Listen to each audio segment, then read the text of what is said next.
Hello, Robert. Hello, Josh. Back again for part 3, Yes. for maybe the most important topic of them all, about Sophia. So could you tell a little bit about your background first, about you have this Sophia Foundation, etc., and how that came into being and your story with that?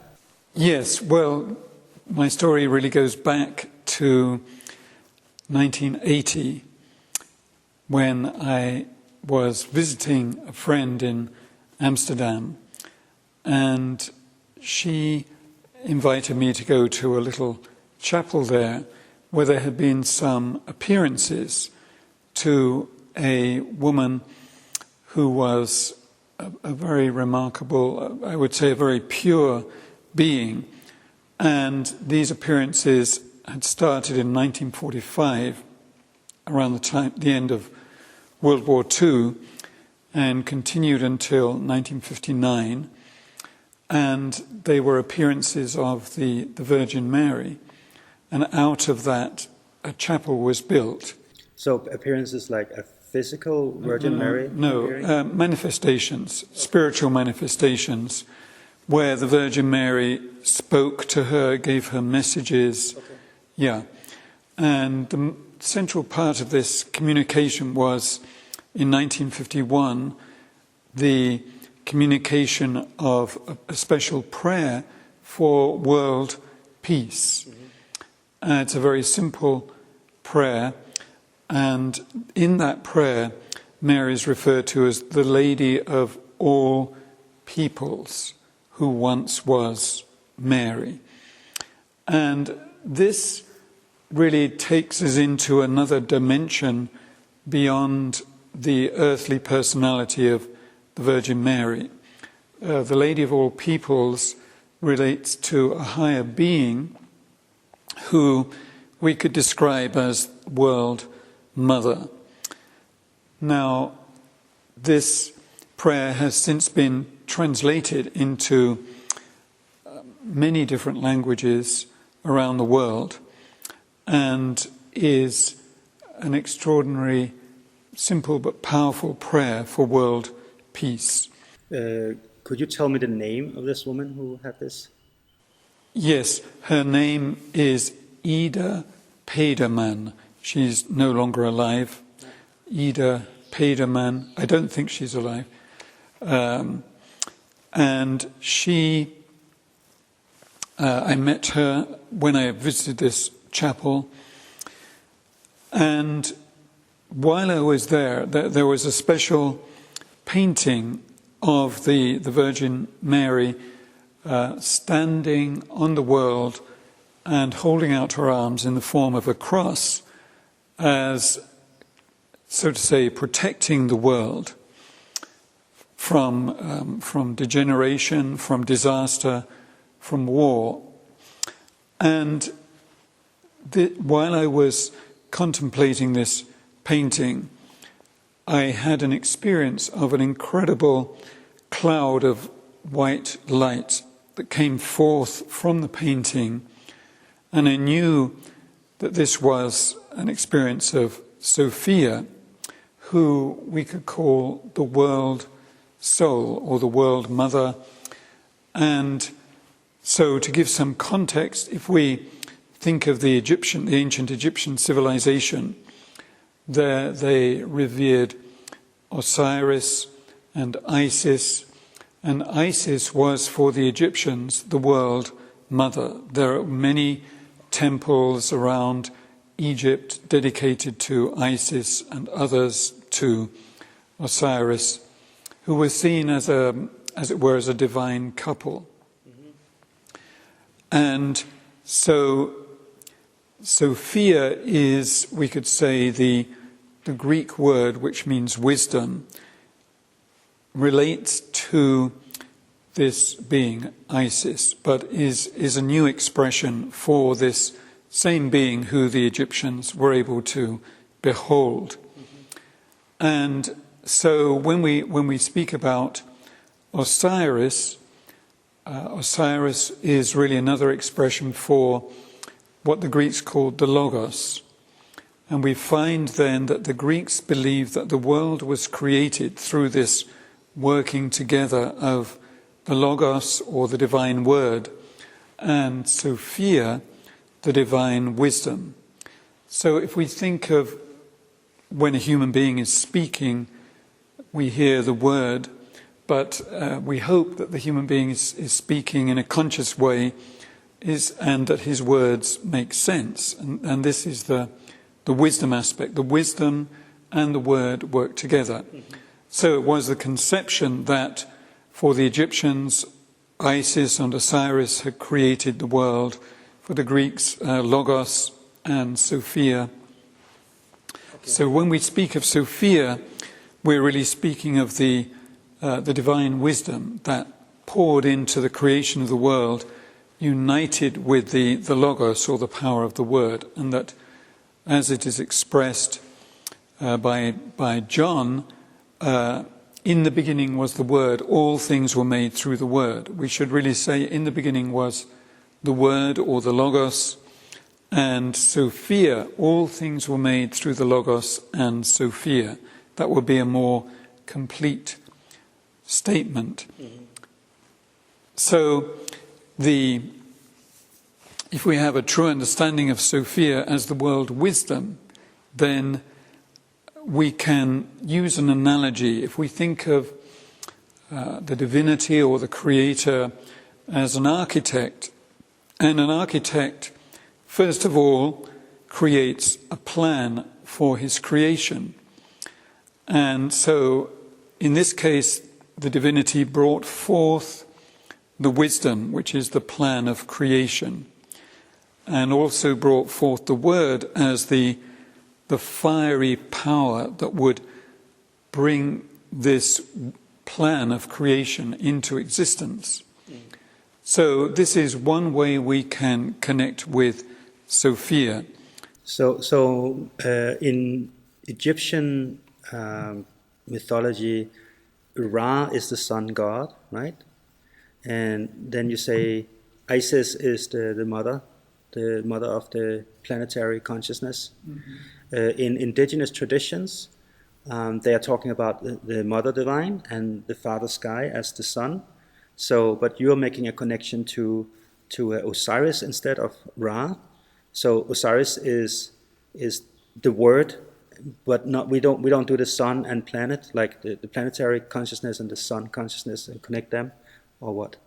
Well, I would say that Ra and Osiris are different aspects of the same being. That the Egyptians thought of Ra as the god of the sun, and Osiris is the divine word, but who worked especially through the power of the sun. Okay, like that. Okay. Yeah.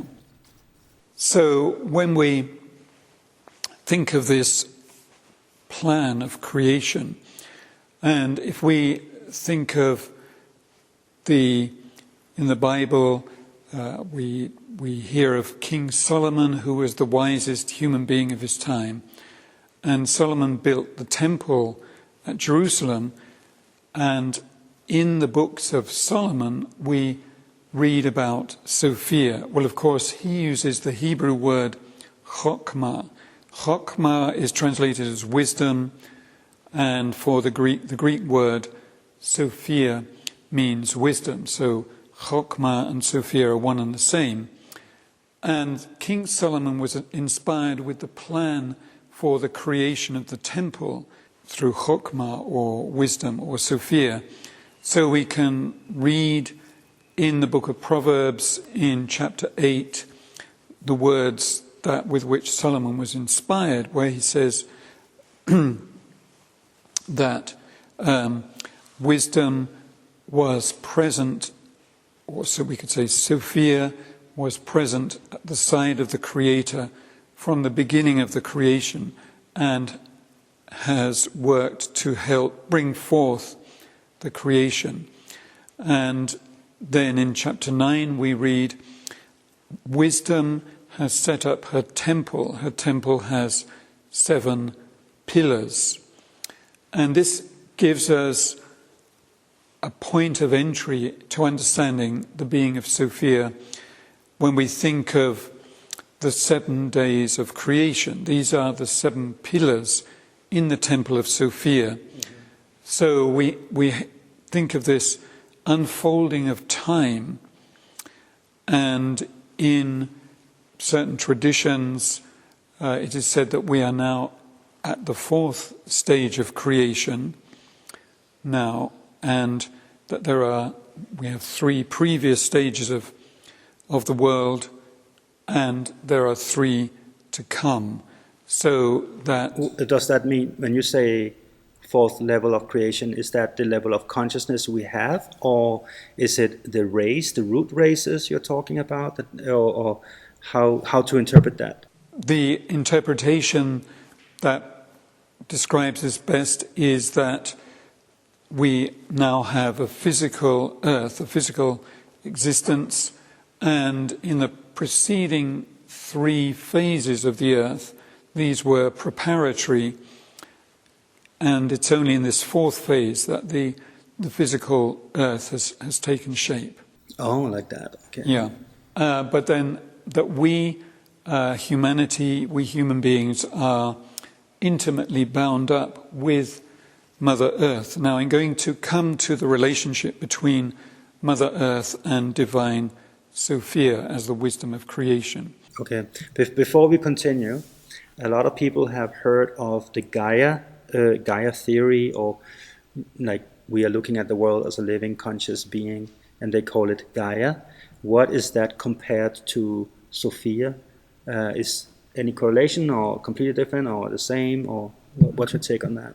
Yes, Gaia is a Greek word, and it means Mother Earth. So it's exactly this relationship between Mother Earth and the divine plan of creation that is embodied by Sophia that we can explore. Okay. Now, in modern day scientific understanding, we have the idea of evolution, what came through very strongly, of course, with the work of Darwin, which gives a completely materialistic picture of evolution. Prior to that, the main view of evolution was what was taught by Moses about the 7 days of creation. So we find that when Darwin's work was published in 1859, that really began this unfolding of materialism in a very strong way, because Darwin puts forth the idea that humanity is descended from the apes, and in fact, from a spiritual perspective, that is a complete misunderstanding on Darwin's part. He's missing that apes, and in fact all the animals of creation, are manifesting certain aspects of humanity. So we don't have the time now to go into all those details, but the basic understanding we can have is that the Earth, Mother Earth, there are 4 levels. There's the mineral substance of the Earth, the physical Earth, then the plant world, the animal world, and then humanity. And that these represent 4 distinct levels of consciousness. What is interesting with the human being is that the human being is able to say I, or I am. And this is part of our divine origin, that human beings are able to say this. Mm-hmm. So we could say the purpose of creation for humanity is we are on a journey unfolding towards becoming divine beings. Mm-hmm. And that our I consciousness is intrinsic to this. This is what distinguishes us from the animal kingdom, the plant kingdom, the mineral kingdom. but we are bound up with these kingdoms of Mother Earth, and we're bound up with all the forces of Mother Earth. And we have this symbiotic relationship between Mother Earth and our very sense of being, our sense of existence is bound up with being here on planet Earth. And so the part of this awakening that Sophia is helping us to bring about now. So there's an awakening going on. Yes. So basically she is waking up, or we are waking up, or she's waking us up, or how is that? What's going on?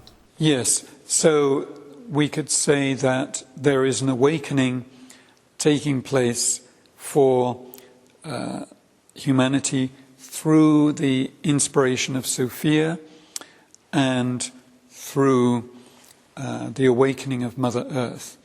So, for example, we think in the 1960s, but more strongly from around about 1980 onwards, there was this environmental movement. This environmental consciousness began to awaken much more strongly that we need to care for Mother Earth. And this is very important. So, first of all, in order to grasp the relationship between Sophia, the world's soul, and Mother Earth, with whom we are existentially bound up physically. So let's think about Mother Earth with all the food we receive, the water we drink, the air we breathe. We owe all of this to Mother Earth. Yes. And so Mother Earth cares for us in a very powerful way. And this has always been the case, this relationship with Mother Earth. And that is why the poets refer to our mother, because of this caring aspect. Also, you could say when you are in the womb of your mother, she's providing air for you, she's providing food for you, life force energy, shelter, protection, everything. So yes. it's very much like a mother. Exactly. And so if we go back in time, we find that human beings lived more in a tribal consciousness, and they felt this very powerful connection with Mother Earth, and they honoured Mother Earth. We still see something of this with the Aborigines in Australia. For example, the Aborigines talk about Kanyini, which means the interconnectedness of all living beings. So that we are interconnected. Which in the West will be referred to as quantum entanglement. much less romantic.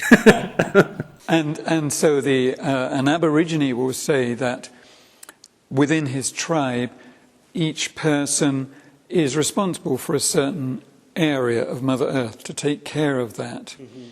So there's not a sense of ownership of anywhere, but it's a sense of belonging to Mother Earth.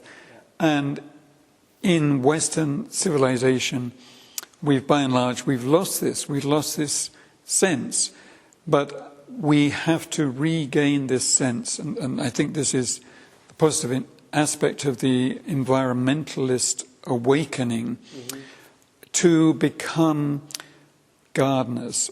We tend Mother Earth, we care for Mother Earth, rather than simply regarding Mother Earth as something to be plundered, to make money out of, as is unfortunately the consciousness of modern corporations that seek only to exploit the earth and are creating all of this incredible desolate situation for destruction for Mother Earth. So we are supposed to move more back to become the gardeners of the Eden, creating the Eden, and become the gardeners of this Eden. Exactly. And of course, when we go back then to this sense of the Garden of Eden, that is when we go back to this time when we were, so to say, in the womb of Mother Earth. And so there is an exact analogy, or rather we were, so to say, like little babies. We didn't have individual consciousness, but everything was taken care of. We didn't know suffering, we didn't know death, we didn't know, however, individual consciousness. And then there took place this cataclysmic event that is referred to in Hindu tradition, in Jewish tradition and other traditions as well, what is called the fall, the beginning of incarnations of human beings on the physical earth. How long time ago is this? Well, it's millions of years ago, of course. It's what is referred to by some as the ancient Lemuria, ancient Lemurian period, and that was when this incarnation of human beings on planet Earth began. And with that, this fall, there began the process of individualization of human beings. So this was all part of the divine plan that this should take place, because just as a baby or a small child has to separate from its mother in order to become an individual, and the mother has to allow this to happen. Yes. See, Mother Earth had to allow this wow, to that's happen. beautiful. I haven't even seen it like that. So there's an analogy, you see, between the individualization of human beings, this process of separation from the mother, and that is the difference, we can say, between modern human beings and the indigenous tribes who still are very much connected with Mother. So the indigenous, you could say, they created the sense of individuality, but they never forgot their mother. Right. Where we created the sense of individuality, but we forgot our mother. Yes. And so now we're running around hurting her. Exactly. Yeah. So one of the great leaders of the Zulu people in South Africa, Credo Mutwa, he was a Zulu high chief who received a calling to bring the spiritual teaching of the Zulu people to humanity. He said it's time for this to happen, that we bring our secrets forth. And he put it in this way. He said that the white people are destroying the earth. And he said what needs to happen, we need to reconnect with the starry heavens, and we need to reconnect with Mother Earth. So these are two poles of existence. We could say the starry heavens and Mother Earth.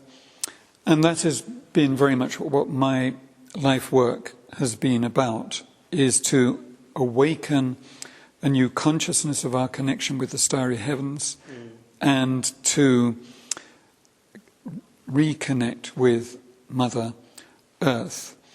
There's a lot of spiritual traditions, and throughout the years of my life I've done all these workshops, etc. And a lot of them, they begin with, you don't start any spiritual work on yourself or others. You begin with first connecting with your mother, really physically grounding, and then connecting with the Father Sky, the sun, the stars.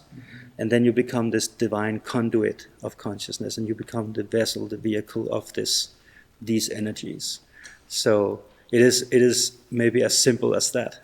Exactly. That is the basic premise of this entire work, which I've been working for and with for the last 30 years or more, teaching workshops. So after my awakening to Sophia back in 1980 in Amsterdam, in this chapel there, I decided to dedicate my life to serving Sophia, and that's when... How beautiful. I think we all should do that. And that's when, more and more I began to receive what I would call Sophia teachings. And that is led then, I met various people who were on the same wavelength, and at the end of the year 1994, beginning of the year 1995, together with friends in California, we founded the Sophia Foundation. So there is a website, sophiafoundation.org, where one can find the activities that are presented through the Sophia Foundation, which began there in California at that time. And since that time, I've done hundreds of workshops, lectures in many different countries, in the United States, Canada, in different European countries, and all the way to Australia, to bring this teaching to help this awakening to Sophia.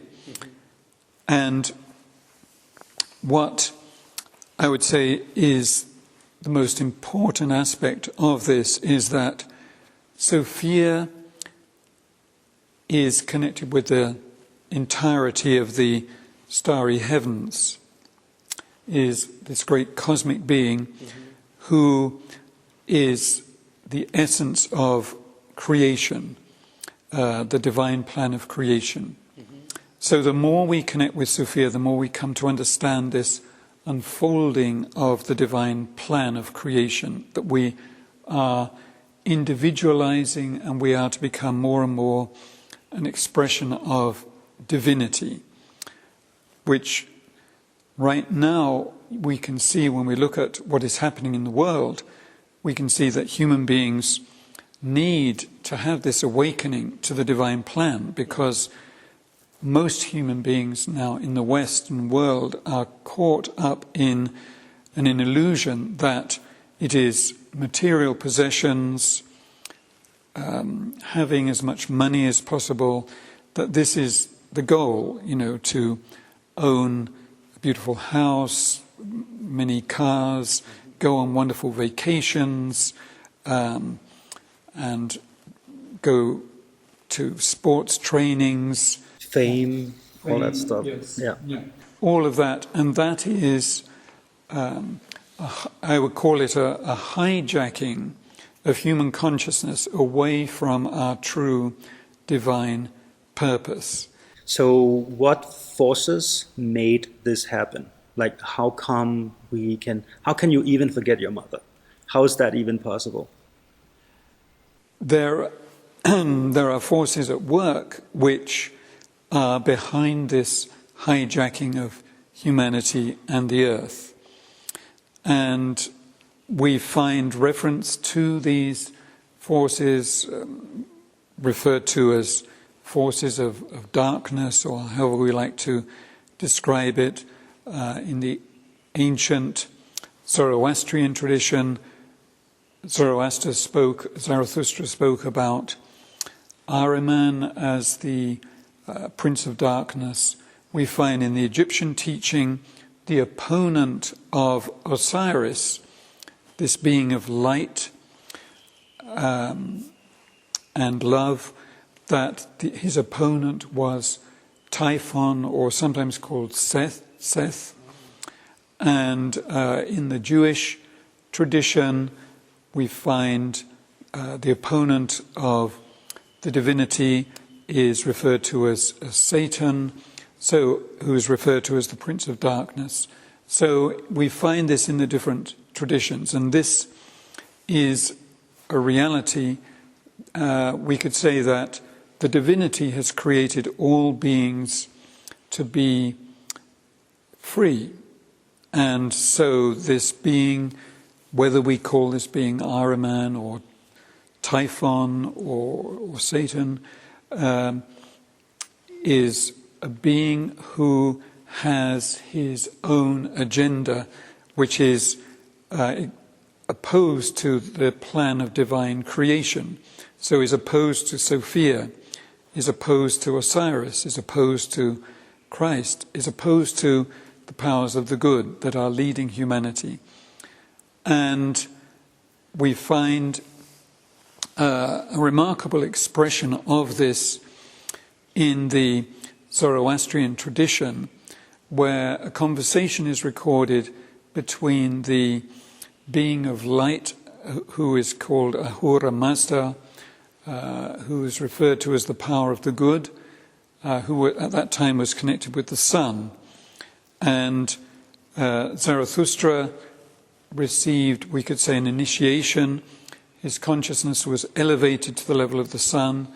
He encountered Ahura Mazda and became his prophet. So he became the founder of the Zoroastrian religion, the religion of the good. That sounds very Jesus-like in one way, I would say. Yes. And he taught about how important it was to tend Mother Earth through agriculture and so on. But in this teaching, he also taught about this dark spirit, who he called Ahriman, who opposes Ahura Mazda. Now, he recorded a conversation between Ahura Mazda and Ahriman, and in that conversation, Ahura Mazda offers to Ahriman, says, we can work together for the good of humanity and the earth. And Ahriman was moved by a spirit of rivalry, and he said, no, he said, I am going to work to destroy your creation, everything you have created through your power of the word. I shall corrupt, and I shall put my own creation in its place. Oh, my own creation? Yes. Okay, so not just destruction, but my own creation. And he said, and all human beings who are connected with you now, he said, I will win them over to my side, and I will cause them to hate you, and I will cause them to forget you and be against you. And so Ahura Mazda recognized this was a challenge. So he accepted the challenge, and he said, but we're going to set a time limit of 9,000 years. And so then after that, he said, I will, through the power of my word, I will destroy you.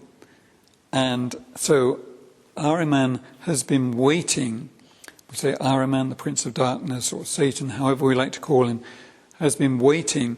And it was actually with the publication of works like Charles Darwin's The Origin of the Species in 1859, putting forward this materialistic view that this was inspired by this dark force to win over human beings. Interesting. And take human beings away from the sense of divine creation. So, as I mentioned already, it was this sense of the 7 days of creation, which was the backbone of Western understanding of spirituality for thousands of years. And this was cast aside when this completely materialistic view of creation came in through Charles Darwin. I'm mentioning Darwin only as one example, because since then, and Ahriman has become stronger and stronger through science and technology to capture human consciousness with all kinds of clever ways. Just think of the invention of the computer. Oh yeah, I was just about to think about that. Like we are reduced. First, we reduce human consciousness down to, on a mechanistic level, down to just simple data, zeros and ones, and then we invent artificial intelligence. And now we say it's the same or it's getting better. AI is getting. So we took away the divine aspect of the human, which AI will never be able to surpass in any way or form. So it's very interesting, because I hear all these people talking about AI and how soon it's going to be smarter than us, and I'm like, what are you talking about? Mm-hmm. Like the divine aspect of us will always be the greatest. Beyond, you cannot create any technology that has anything to do with that. That is exactly. And so what we're witnessing now, I call this the second fall.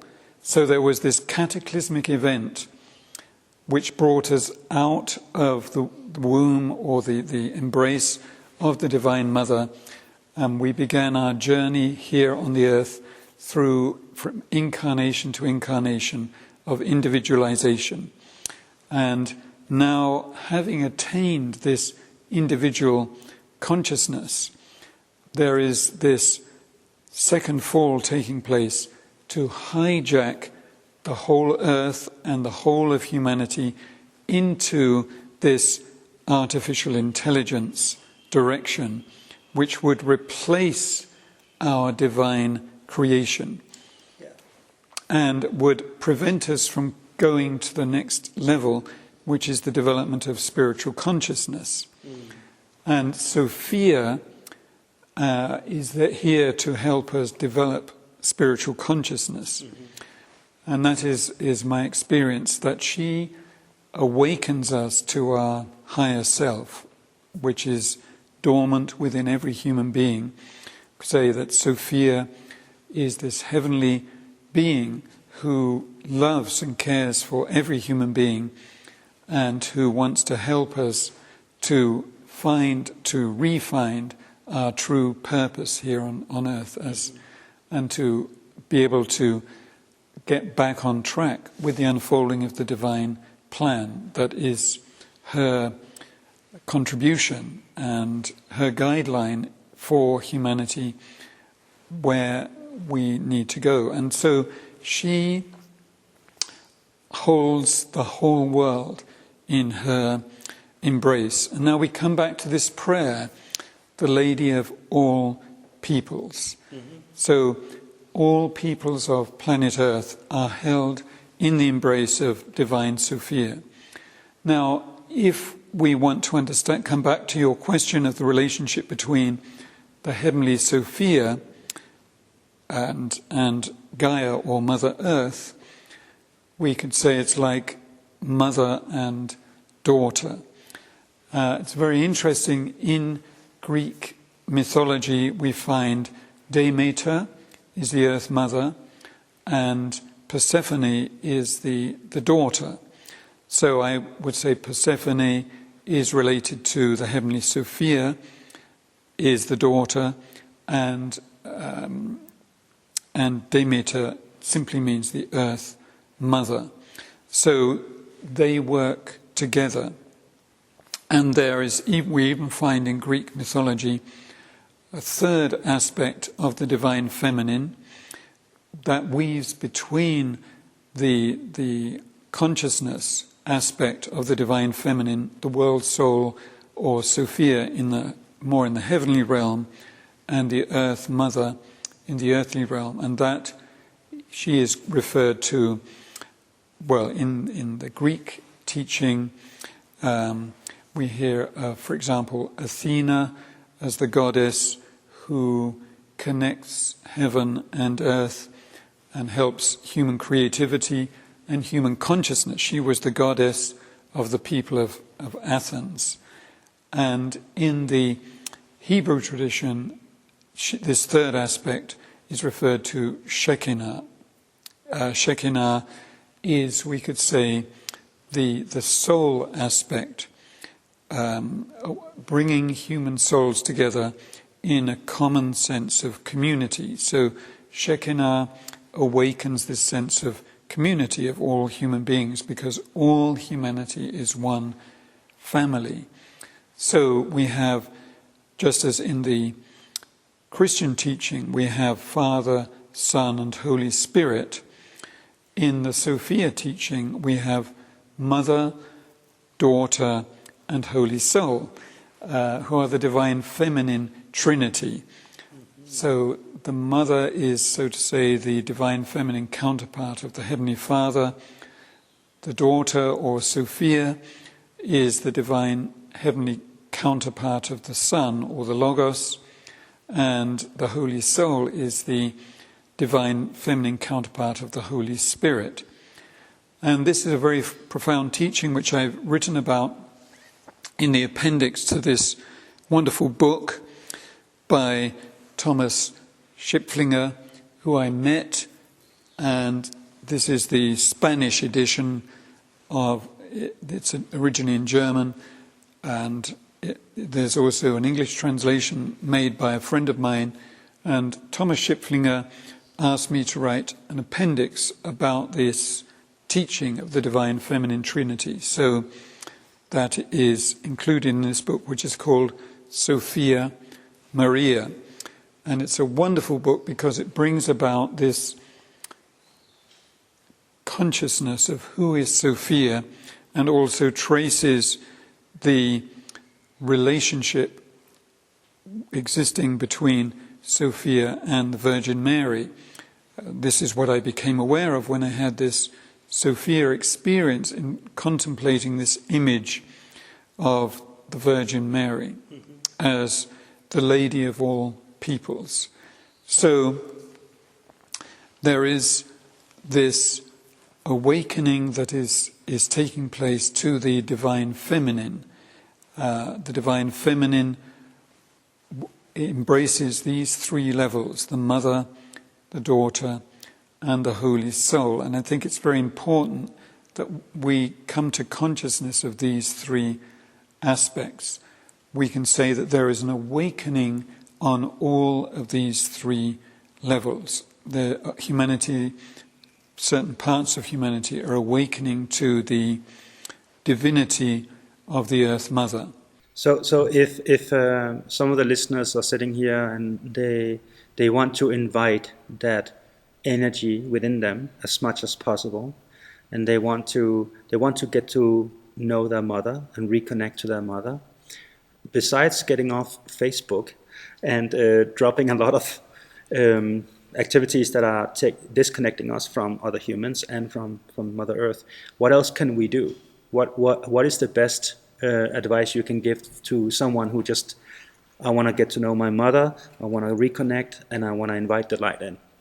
What is the best advice you can give them? Yes, well, it is in the first place to reconnect with nature and with the life force of nature. Now, of course, this is difficult for people living in cities, yes, but one can then, from time to time, go out of the city and go to beautiful locations in nature and just learn to love and appreciate Mother Nature. Now, there is, of course, a deeper aspect to this, which I'll go into now. So, in the Tibetan Buddhist tradition, we hear the word Shambhala. Shambhala means the lost paradise. That is how this is expressed in the Western world. There is the great poem by John Milton, the English poet, called Paradise Lost. So here we come into very profound teaching about our relationship with the Earth Mother. We referred back to the Garden of Eden and then the fall, and the fall means nothing other than the beginning of incarnation of human beings in a physical body. Incarnation then going through many different incarnations in physical body at different points in time, in different cultures, always learning new lessons in order to come to individualization. And so when this fall took place, the Earth Mother descended with those first fallen human beings out of love for humanity, and was, so to say, surrounding the earth, was as a presence, a divine presence. But then an event took place where Cain slew his brother Abel. It is as it's expressed in the Bible, and we had the first murder, the spilling of human blood on Mother Earth, which the Divine Mother had never envisaged would take place. Of course, now it is commonplace, but this was this first spilling of innocent human blood upon the earth.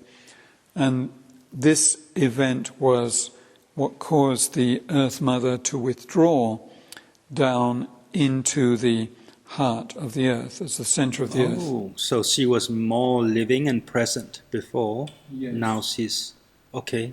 Yeah. So withdrawn and is in a golden realm, if one can attune to this. And the name in the Tibetan tradition for this realm of the Earth Mother is Shambhala. Now, in the Tibetan tradition, Shambhala is usually connected with some location like a sacred valley in the Himalayas where the wise human beings, where the initiates gather and receive their special forces. And there are certain locations on planet Earth where there is a special connection with the Earth Mother in the heart of the earth, where those forces are more tangible. But the origin is in the center of the earth. We see, for example, with all plants and trees, that they, in their root system, extend down into the earth to receive the forces coming up from the mother. Mm-hmm. And so we can begin to cultivate this. For example, in our walking, in our stepping upon Mother Earth, we tend to do this completely unconsciously. But if we take the example in the early morning, for example, to walk barefoot, to experience the morning dew of the grass, and with each step to feel our love and gratitude to the Mother, who bears us with her unconditional love. She loves all human beings completely, and she supports every human being with every breath we take, with the water we drink, with the food we eat. So on this very basic level, we could say we, like in the path of an individual who separates from his mother, goes out into the world, becomes a unique human individual in their own right. But the mother who gave birth to that individual always has the hope that her son or daughter will still be connected with them and will love them and appreciate them. I think all mothers know that feeling. Yes, indeed. And it is the same for the Earth Mother. So to begin to express back to the Earth Mother our love and appreciation for this gift of life that we've received from her, that will be the very first step. And of course it's difficult to do that in the big city. One can in one's prayers, of course, but if we go into nature and have this sense of connectedness and express inwardly our love and appreciation for the Mother, and her, just as our I consciousness is very much connected with this realm here within us, where we feel ourselves to be individuals. When I say I, of course that relates to my whole being, but there is a point of consciousness in the different traditions connected with what they call the third eye. This is where I feel my I am presence most strongly, and that presence is most powerful actually in the heart of the earth, in this golden realm of Shambhala. So this is what I'm working on right now.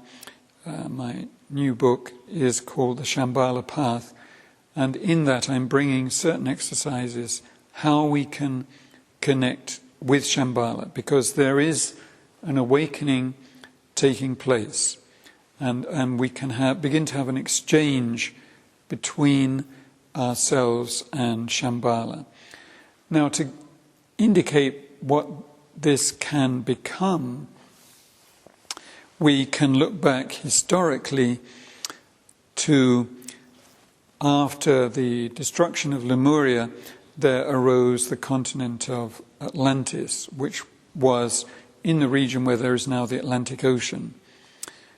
And this, the first king of Atlantis was called Atlas. Atlantis was the island of Atlas, and Atlas is known for his extraordinary strength.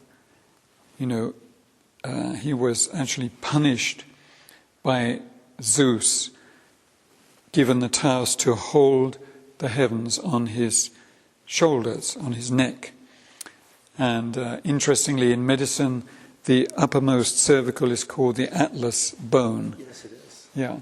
And Atlas, where did he gain his strength? Through his connection with the Earth Mother. And so this is the possibility that we can regain our connection with the Earth Mother by becoming conscious of her. And this is what she wants. She wants us now to become conscious of her. She has supported us through all our incarnations. The Earth Mother is waiting for us to become conscious of her. And so when we direct our inner sense of reverence and devotion to the whole of this great being of Mother Earth, whose life energy lives in all trees, plants, minerals, human beings, is everywhere, in oceans, beneath the earth, everywhere, that now is this time of reawakening to the Earth Mother, refinding this connection. And you see, this is the tragedy with being sucked into the world of virtual reality and artificial intelligence. This takes us out of our connection with our divine source of origin, with the Earth Mother. So to me, it looks like the evolution of artificial intelligence and technology, etc., it's not going to stop. It's only going to accelerate and become more and more and more. And so, what do you see for the future? I mean, you said God said that He will speak His word and destroy the darkness in 9,000 years. That shouldn't by any chance be tomorrow or something like that? Well, I think this is one of the things we're witnessing now in the world, is this sense of acceleration of this dark force, this what I call the second fall. So there is a kind of separation of human beings taking place. We are left completely free, of course, and we are free to follow the calling of the Earth Mother, follow the calling of divine Sophia, to take our true place in the unfolding of creation, which is that we are to become divine beings.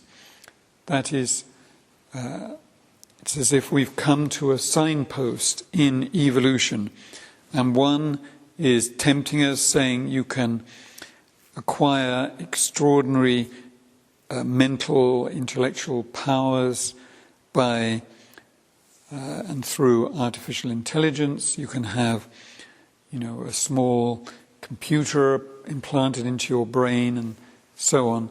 But this is all a temptation. And the other signpost is what Sophia is holding up for us, the Divine Daughter, saying you can unite with me, you can find your higher self, you can discover that you are a divine being, that you are endowed with creative intelligence that reaches far beyond planet Earth, which reaches to the moon, to the sun, to the stars.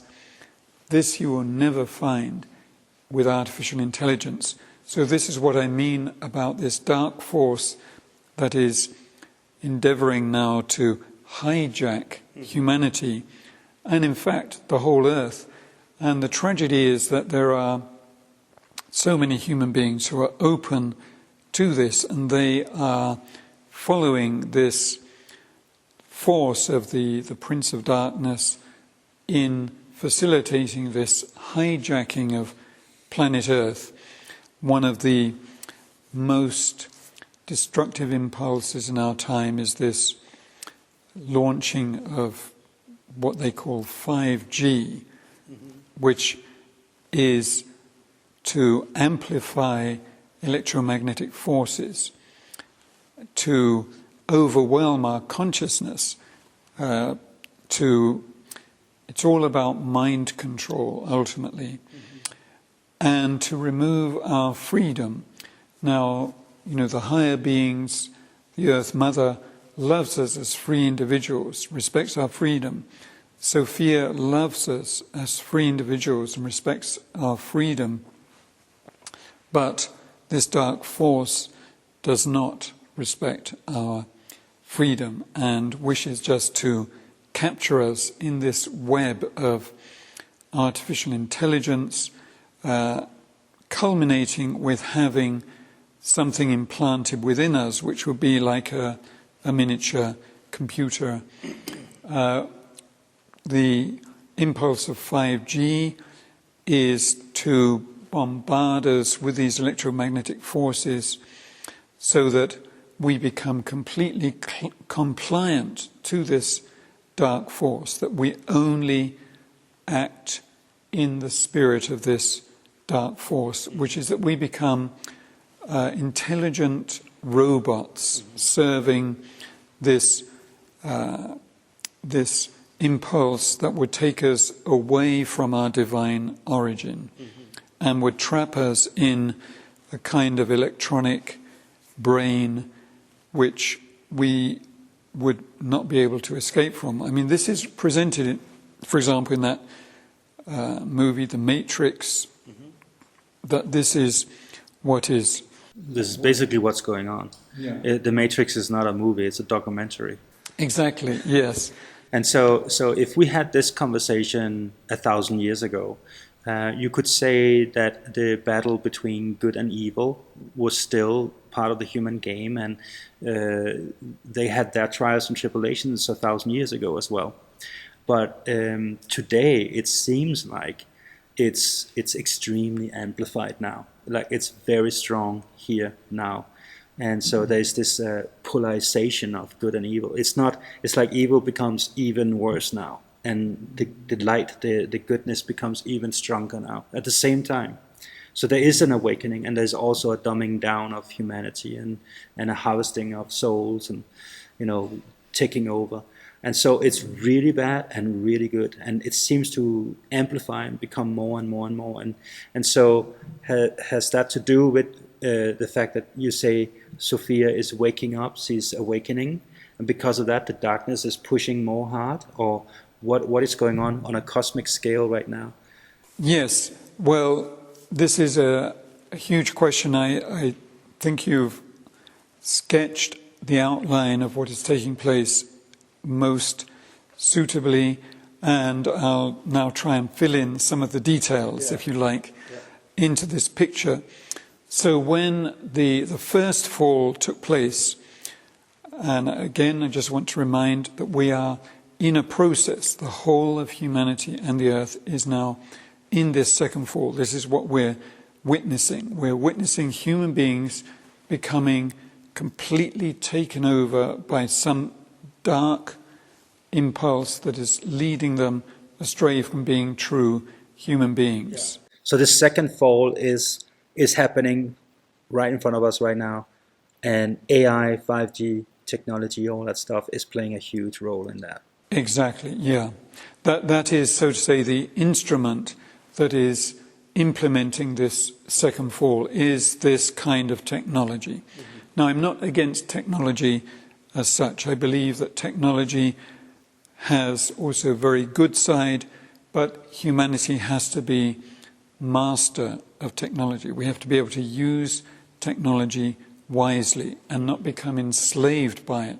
See, this is the turning point now, when I think it was 1994, the world chess champion from Russia was defeated by the IBM computer program Deep Blue in a game of chess. And this was this moment of triumph for the development of artificial intelligence. Artificial intelligence is smarter than human beings. The world chess champion. Yeah. In chess. In chess. Yeah. And so this is what is at work now. And of course it's been at work for some time. I've mentioned Charles Darwin, and then there are other examples we find in the evolution of consciousness, Einstein, and who put forward his view. And but if we go back to already Isaac Newton was a very interesting human being because he was involved with alchemical research and biblical chronology and things like that. But he came up with a very mechanistic kind of clockwork view of the universe. And so the English poet William Blake, who was really had quite an extraordinary spiritual consciousness. He was a painter and a poet. He wrote very inspired spiritual poetry, and he drew these amazing imaginative images of the world and human beings. And he spoke about Newton's dark mills grinding away, that they're like clockwork. So already it began back then, this kind of mechanical picture of humanity and the earth. At the time of the so-called Enlightenment in France, there was the French philosopher and researcher Julien de la Mettrie, who wrote his book L'Homme Machine. The human being is a machine. And this is what has come about in our time. This picture of the human being as a kind of sophisticated machine. If there's something wrong with you, you go into hospital, the surgeon operates on you, fixes the parts. It's a bit like taking the automobile broken down into the garage and the mechanic repairs it. See what I mean? And the human being is much more. The human being is a being of soul and spirit. And this is what has to awaken. So one of the big challenges in our time is with vaccination, because vaccination is a way of attacking the small child, the baby, with vaccination by putting stuff into the baby to cut it off from these other higher levels of consciousness, that we are soul, spiritual beings. So there is an incredible assault taking place upon humanity at the present time through all of these methods, the genetically manipulated organisms, GMOs as they're called, we can see all of this when we go back to this original challenge that Ahriman issued, this Prince of Darkness. He said, I will replace your living creation with my own creation. And that's what GMOs are, because GMOs are artificial, and in the course of time it will come about. They may look like real plants, but they don't nourish us like real plants do. Yeah. This is a huge assault upon humanity with GMOs. Then we have so many things, like we have the GMO vaccination, chemtrails, Wi-Fi signal, 5G. We have weaponized food. There's specific toxins in different foods, and if you combine them, it turns really into something very bad. There's fluoride in the water, chlorine in the water. I mean, everything is being nanotechnology in the rain that's coming down from the chemtrails. It's not a good planet right now to live on. It's difficult to stay clean. And so, yeah, they begin with the children to vaccinate them with all these formaldehydes and heavy metals that go straight into the pineal gland, shuts it down, etc. But the assault continues even when you are an adult, and it just never ends. Well, this assault is happening because this dark spirit finds a large enough number of human beings who are willing to serve this dark impulse of hijacking humanity and the earth. I mean, the earth is being assaulted now in the most incredible way, through the air, through the water. And we think of these tragic events like the Gulf oil spill in the year 2010, destroying a large part of the Atlantic Ocean. Fukushima 2011, the Pacific Ocean. These are tragic events for Mother Earth, and that is why this awakening is so important. And so it's wonderful actually that there are various books coming out. Can you please talk a little bit about all these books you pulled out here? Yes, so this is a wonderful book, The Return of the Feminine and the World Soul, by Llewellyn Vaughan Lee. He is a Sufi living in California, and just some of the titles here: Reclaiming the Feminine Mystery of Creation.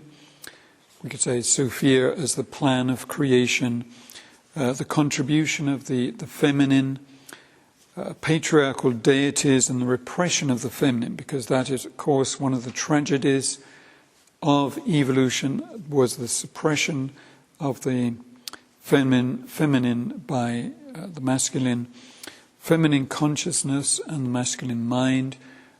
These are intended to work together. We could say that the divine feminine awakens more these heart qualities, and the divine masculine is about the power of the will, the power of the mind, but we need this heart consciousness of the feminine to be full human beings. The sacred feminine and global transformation, women and healing of the earth. Women are much more connected with the earth, of course, through their monthly cycle and feeling this connection with Mother Earth. The energy of matter, we have to awaken to the energy in matter. The awakening to the soul of the world, invoking the world soul, I would say it's invoking Sophia, and the light of the soul. These are just some of the titles in this work. Now, one very important aspect I'd like to mention here.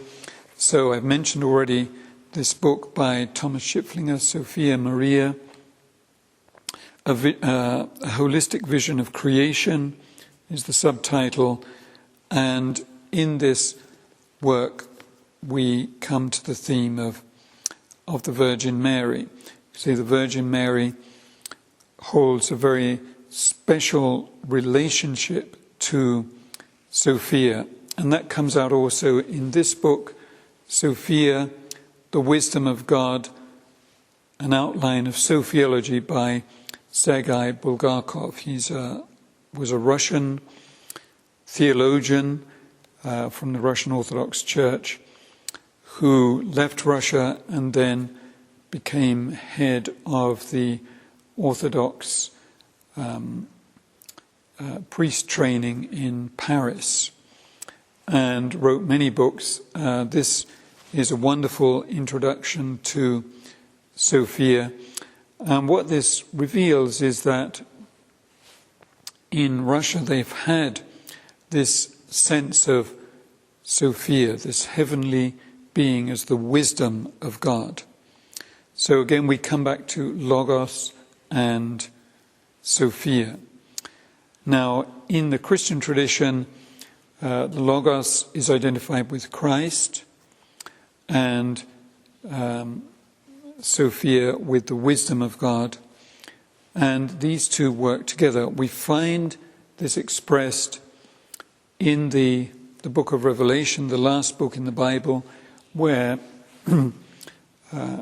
Christ is referred to as the Lamb who sacrificed himself, and Sophia is referred to as the bride of the Lamb.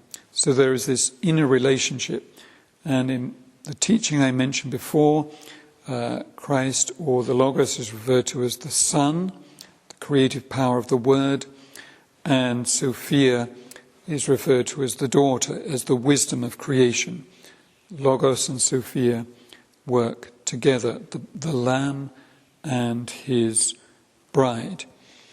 And so now, just filling in the details of what is taking place in our time, is that when the first fall took place, the first human beings, we think of Adam and Eve, they have different names in different traditions. They are the progenitors of the human race on the physical level, and they knew that there needs to come a power of redemption to overcome the consequences of the fall. So they were, so to say, led into incarnating upon the earth through the force of desire that became implanted in them through the serpent, or Lucifer. Lucifer is a being of light. He invaded the human being on a soul level to implant this impulse of desire in order to lead us away from the mother, because otherwise we had everything. We were in the womb, we received all the nourishment, we received everything we needed, there was no suffering, and so an impulse had to come to lead us out on this path of individualization. So the first fall was allowed to take place, this invasion of Lucifer, this being of light, was allowed to come into us and implant desire in us. And then we had the desire to incarnate upon the earth. And we see this is repeated at the conception of every child. There is the force of desire, brings the parents together, and then the soul is able to incarnate. So the first fall would be conception, and the second fall would be the separation from the mother. So you could say kind of like the birth of the child, and cutting the umbilical cord and disconnecting from mother. Well, yes, this in a way you could say that. Yes. So this was way back in the Lemurian age, before the Atlantean age, and the Atlantean age is the age before our own present great age. In the previous talk I gave in this series in Dharma Portal, there I spoke about these different astrological ages. We're now approaching the end of the age of Pisces, coming towards the age of Aquarius. And if we go back to the beginning of this present cycle, each cycle contains 7 astrological ages. The age of Pisces that we're in now is the 5th age. And so we go back to the first age of ancient India. That was in the age of Cancer, where this profound wisdom of the Vedas came in. But before that, or towards the end of the age of Leo, because it goes backwards, the ages go backwards, because the precession of the equinox. Towards the end of the age of Leo was when there was the great flood that destroyed Atlantis. So if we go back into the previous ages of Leo, before that Virgo, before that Libra, and so on. We come back to the Atlantean period when there were also 7 ages. And then if we go back to the first age of Atlantis, that was actually the preceding age of Aquarius, so a long time ago. And before that, if we go back to the preceding age of Pisces, that was the last age of Lemuria, when there was a great cataclysm, fire and brimstone, or volcanic eruptions that destroyed ancient Lemuria. Then the great flood, it was a water catastrophe that destroyed Atlantis. And there will again, at the end of these 7 stages that we're in, of evolution in right now, what I'm speaking of is all out of the consciousness of Sophia, who is the guide of humanity in the earth through these stages of evolution.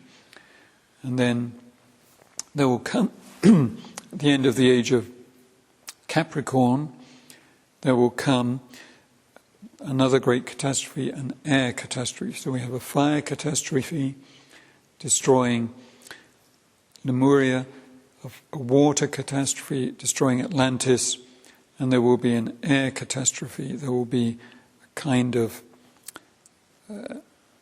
war in the element of air that will destroy the present cycle, and then we'll begin a new cycle again. So we are now in this unfolding, and the time of the fall goes all the way back to ancient Lemuria. And then this is when we began our cycle of incarnations upon the planet. And as I mentioned already, the first human beings experience, there has to come a redeemer to overcome the consequences of the fall, which were toil, suffering, and death.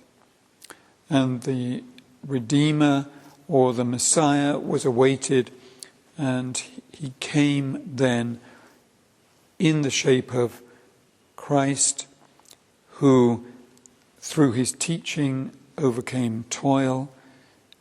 As he said, "Come unto me, all ye who are heavily burdened, for my yoke is easy and my burden is light."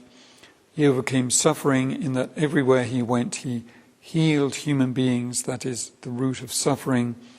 And then through his resurrection he overcame death.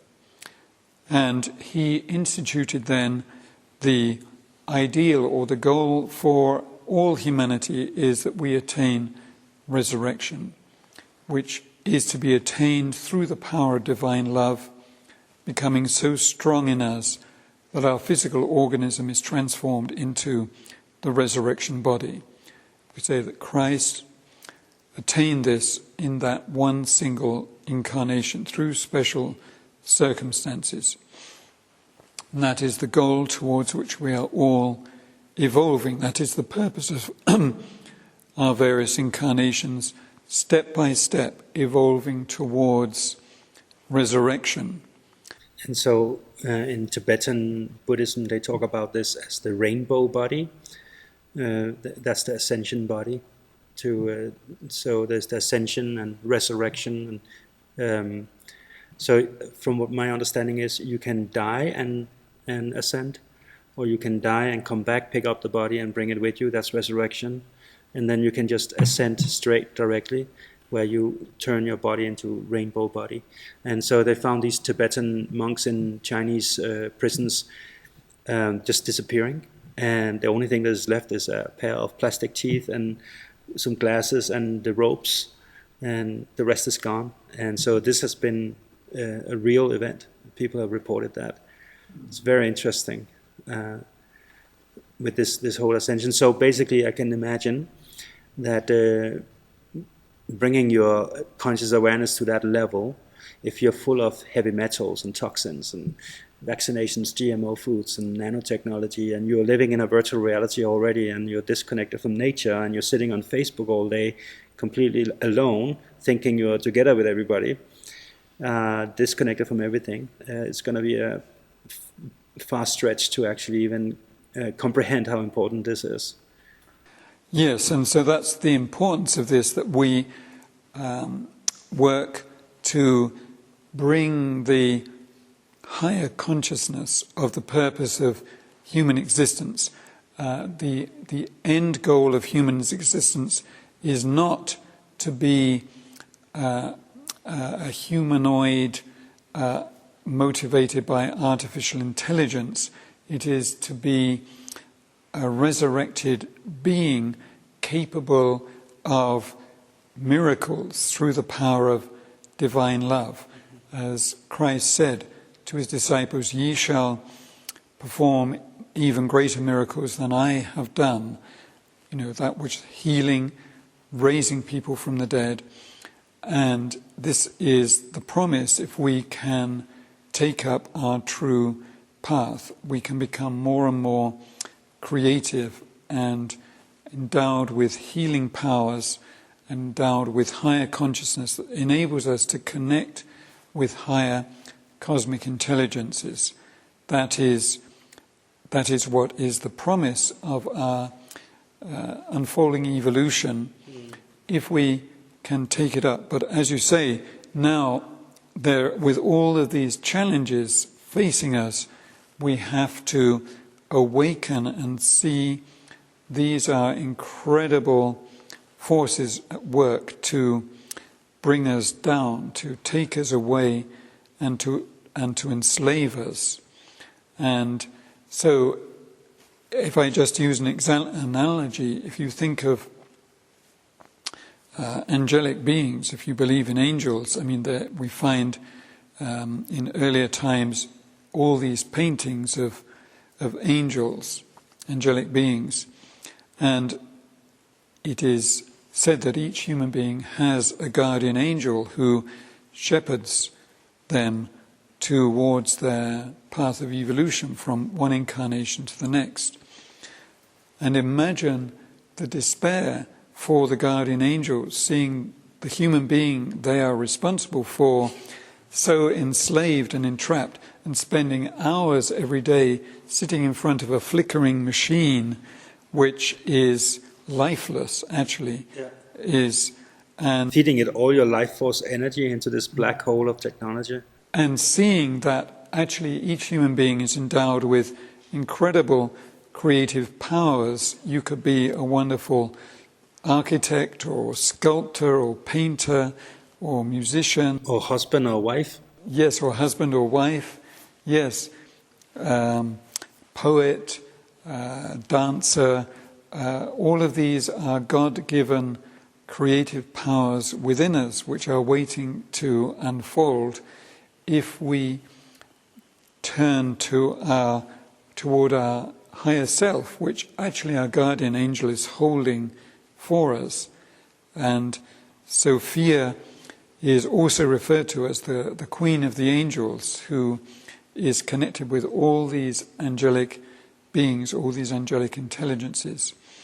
So now to come back to, just to complete this, and I've written about this in my book, Christ and the Maya Calendar, which is really about this year 2012 as a very important turning point in evolution, where this battle is taking place between good and evil. And in that book I describe the first fall and how Christ came to overcome the consequences of the first fall.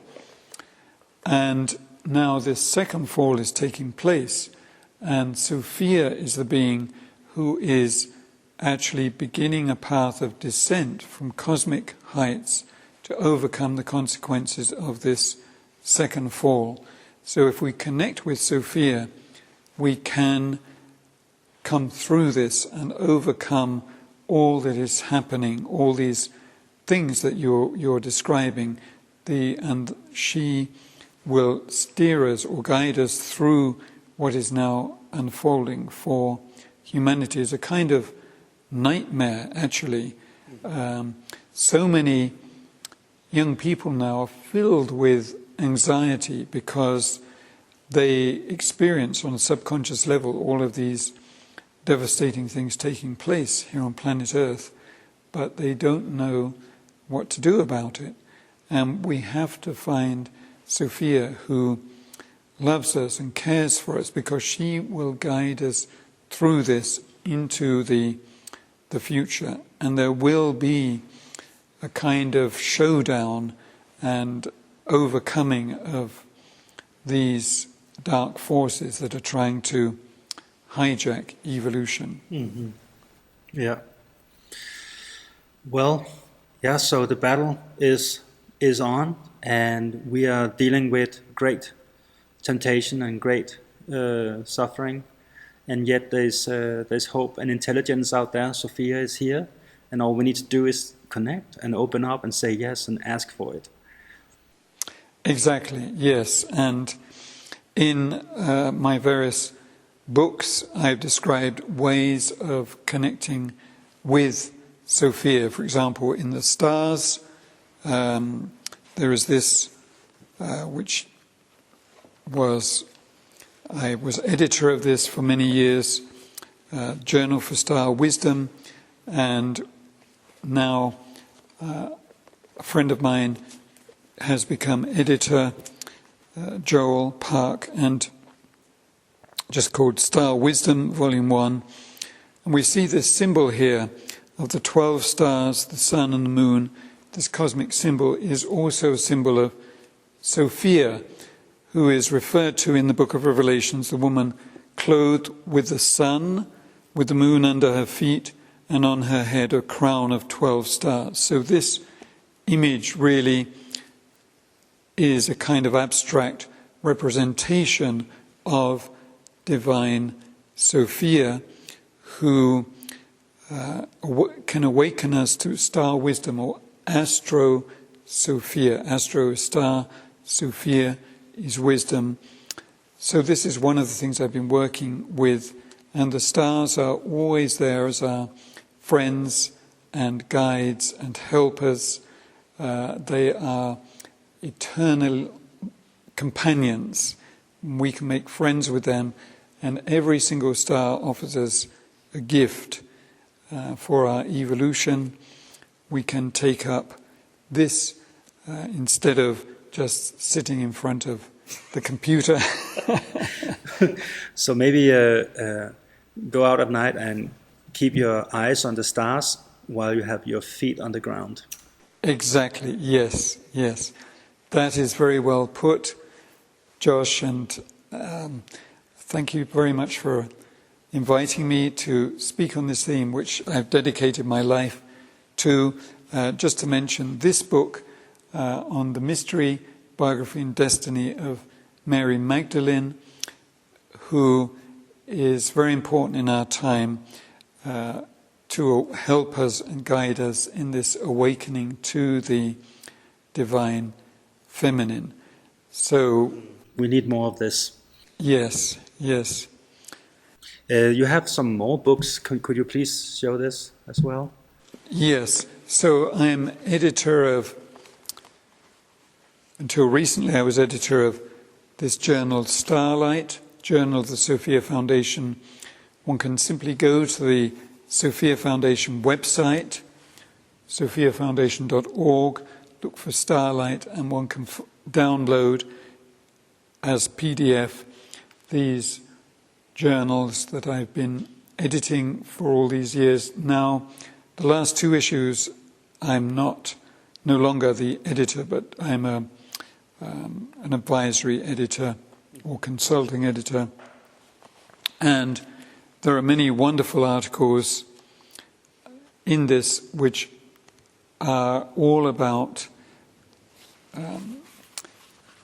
Sophia and how to connect with Sophia. So there's practical applications in here? Yes. And is this for free to download? Yes, it's for free. So you can go on sophiafoundation.org and you find this as a PDF to download for free. Yes, Starlight, yes. So perhaps just one last thing to mention is that Sophia is the world's soul and the bestower of divine wisdom in all the different religious traditions. And so the great founders of religion, I mentioned Zarathustra, the founder of the stream of Zoroastrianism.